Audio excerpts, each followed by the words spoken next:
What's going on, guys? PeteIsip.com. Hope you guys are doing great. I was looking at some videos on Will Smith and some Les Brown, and the topic of depression came into play and what are you doing with your life? And it reminded me of a story when um, I was in a transition. I just got a job right out of college, and I was working in hotels, as we all know. And I used to have really early morning, crazy hour shifts and stuff like that. And I always thought that's what I had to do, and I thought that's what I was supposed to do because I went to college for that, and it was a job. It was for a good company, and it was a good job. And I remember this man would always ask me this question, and every time I saw him, this man was my mentor. Italian guy, beard, mustache, big surprise, had hair like slick John Travolta, helmet couldn't touch. You know, Pretty good shape, was state champion throughout the years, great wrestling coach for the town that I coached for. He was a good coach. And he'd always ask me the one question is, what are you doing with your life? What are you doing with your life? And when it comes from your parents, it's a little different. It's always like, what are you doing with your life? What are you doing with your life? God damn it.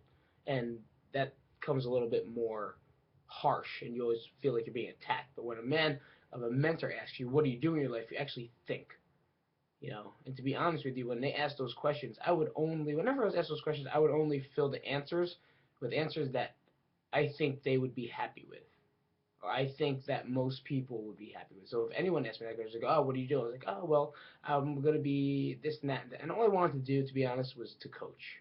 I just wanted to coach wrestling, and that was it. And this man would always ask, what are you doing with your life? And it would make me think. It would make me depressed. Why? Because I had no idea, because the only life that I wanted to do was other people's lives. The only dreams that I had were other people's dreams, and that's how I became depressed. That's how I went into a depressive state. All right? And he was like, why don't you become a teacher? And start filling my mind with becoming a teacher. So I took the praxis. I passed that. I went and took I applied for the alternate route, and I didn't get it by a tenth of a point. It was like you need a standard of a 2.735. I had a 2.75, like graduating GPA. So I ended up going back to try to get my master's, and that was way expensive. And all I did was fail, and it was just like failure after failure. The whole education process was a failure. I failed to make it into a good college. I got denied. I failed to have good SAT scores. I still got in. So it's weird, right? I failed to become a teacher, and I just blamed everyone. I blamed the state. The state wouldn't let me in. The state wouldn't let me do this, so I don't care what I do, yada, yada, yada, yada, yada. Boo, hoo, hoo.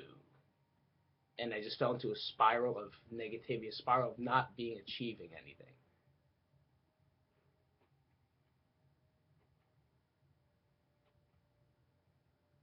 And the one thing I learned was the reason I was depressed, and the reason I was put on medicine, and the reason I was in a dark place was because I had no idea what I wanted to do. I had no idea where I wanted to go, and I was lost. And all the doctor had to say, instead of giving me 1,000 pills and 1,000 different things that sedated me, was, here, take 2 tablespoons of grow the fuck up, and you'll be fine.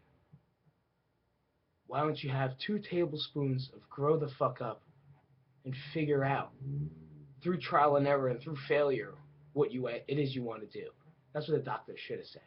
Instead, I think he gave me 35,000 milligrams of lithium and Prozac and then something else. And then Viagra. What's up, Viagra? Uh-oh. People are here. And that's what they should have said. Grow the fuck up.